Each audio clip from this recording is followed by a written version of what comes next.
guys, if you're new to my channel, my name is Jeremy Benion and I am an upcoming YouTuber based in Florida, and I am really excited for this video because I get to show you guys my new desk setup for 2022. This whole journey started for me back in 2020 when I decided to go to the military. I started filming myself going to the gym, doing different workouts, and even some outside activity. I soon realized that the military wasn't something I wanted to do, so I put the camera down. Over the past few years, I never really took YouTube serious until I started my podcast called Learn to Live last year. After having one of my guests on, he really inspired me to really take my YouTube channel a lot seriously. In this video, we will be going over my full setup and how it has been a great space for me to get my work done. So starting off with the desk. I've always had a desire to have a standing desk, but at the time I couldn't afford one. I knew I wanted the tabletop to be black and the frame also, so I searched on Amazon and came across a desk by Flexispot. The reviews were very mixed and people complained about the quality while others said it was a perfect desk. After many hours of going through the reviews, I took the risk and ordered it, and I do not regret my decision. The desk has a black alloy steel top with a white frame and also have this nice glossy look to it. I knew I wanted a desk that was more wide and long, so I ended up settling with a 48 by 30 inch desk. The motor lift mechanism offers smoother height adjustments from 28 to 47.6 inches, which is pretty perfect for me. It also comes with a 7-button controller with 3 programmable memory presets that allows you to set 3 desired desk heights for convenient switching from sitting to standing throughout the day. One thing I can say about the desk is the motor is very loud when going up and down, which it doesn't really bother me, but it's very noticeable when you're adjusting the desk. So, like it's a little loud compared to other standing desks I've seen.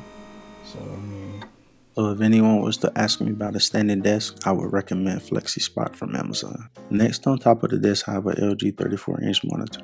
This monitor features a 2560 by 1080 resolution with the image response time, which is suitable for gaming. Me not really being a gamer, I decided to go ultra wide because I find myself having multiple windows open, which is great for my workflow.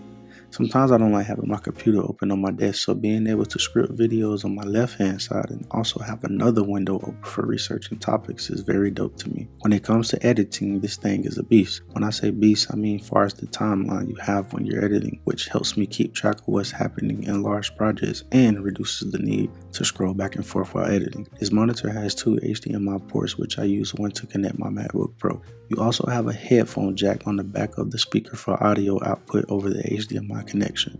The monitor controls are underneath the center portion of the monitor, which makes them hidden out of view. When the menu is not on the screen, pressing the joystick left and right will adjust the volume. The monitor arm I have attached is a Huanuo single monitor arm. This Huanuo is a gas spring monitor mount designed for ergonomics and has really helped me have a better view experience. The monitor arm can remain completely stable at any angle without any extra work, compared with other adjustment methods that make you adjust screws repeatedly. This gas spring vessel mount is easy to use. You only need to gently push the monitor stand desk mount up or down with one hand to accurately stop at the most comfortable height. Overall, I love this monitor, but the only downfall is it doesn't have built-in speakers, which sucks, but after some research, I invested in the Logitech Z407. I honestly don't use these as much, but when I do use them, they understand the assignment. These headphones deliver a powerful sound, rumbling bass, several connectivity options, and a nifty wireless dial for only $149. The value starts in design at 7.87 by 3.70 inches with a 9.21 by 7.09 inch sub. The Logitech Z407 is small enough to fit perfectly on a small desk. The speakers also sport a smart look with capsule-shaped satellites in a dark gray finish that makes it a classy addition to work and have creative setup. They're also very versatile. The removable stands may be attached in 2 ways, so you can either have a horizontal or upright setup. It also has a wireless control dial with a 20-meter range and 3 connectivity options: Bluetooth, micro USB, and the 3.5mm, which further boosts its versatility. The dial may be a little bit confusing at first, but I actually left the sticker on top of it to help me remember the controls. As a result, these speakers are dope to me and I don't plan on getting rid of them anytime soon.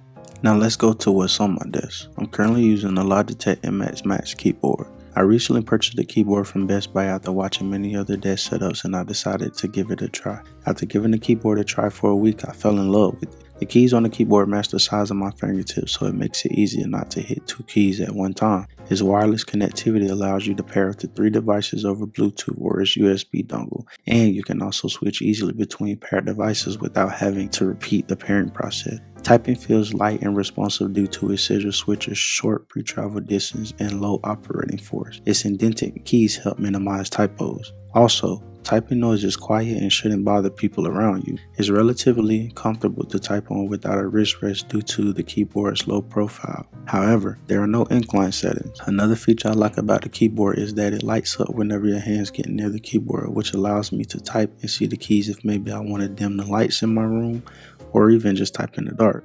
Next to the keyboard I have a Logitech MX3.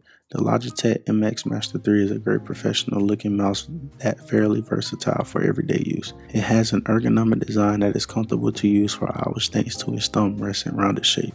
It's great for palm grip users, although some people with smaller hands might have some trouble gripping it comfortably. This mouse is very built and is quite heavy, giving it a hefty feel. It offers 2 scroll wheels and gesture command, which makes its control scheme very diverse. You can also set your preferred settings depending on which program or app you're using. I'm not really going to dive deep into the feature because I have a review coming up. Overall, I think it's a great mouse for everyday use and I'm very satisfied. To the right of me I have the Elgato Wave 3. I've had this mic for a while but never used it, so I really can't give you guys too many details about it, but once I start using it I will put up a review about it. I'm actually using the mic to record this voiceover, so far I can say it's pretty good, but I can't really get in depth with it, but I guess it's alright for now. What's powering my whole setup is my 16-inch MacBook Pro. This laptop was purchased for me as a gift by my girlfriend. I previously had a MacBook, but when I started my podcast, we were shooting in 8K, so whenever I would upload my footage to iMovie, it would be real choppy and the fans would come on instantly. So I went to the Apple store, and the crazy thing is all the laptops were pushed back into March, and I managed to slip in and get the last one. The display is sharp and color accurate, and it gets more than bright enough to deliver a true HDR experience. The keyboard feels great to type on. The touchpad is large and responsive, and the webcam's video quality is outstanding, producing a well-exposed detailed image for video calls. It has a wide port selection, including a full-size HDMI port, USB-Cs with Thunderbolt for support, and an SD card reader. Coming from the previous MacBook I had, having an SD card reader has came in clutch. This laptop has held up great, and no matter what I throw at it, it runs like a champ. Thank you guys for taking the time out to watch my video, man. I got a lot of work to do. You know, it's going to be a work in progress, but I'm going to leave everything down in this description and you guys check that out, man. I'll see you guys on the next video. Peace.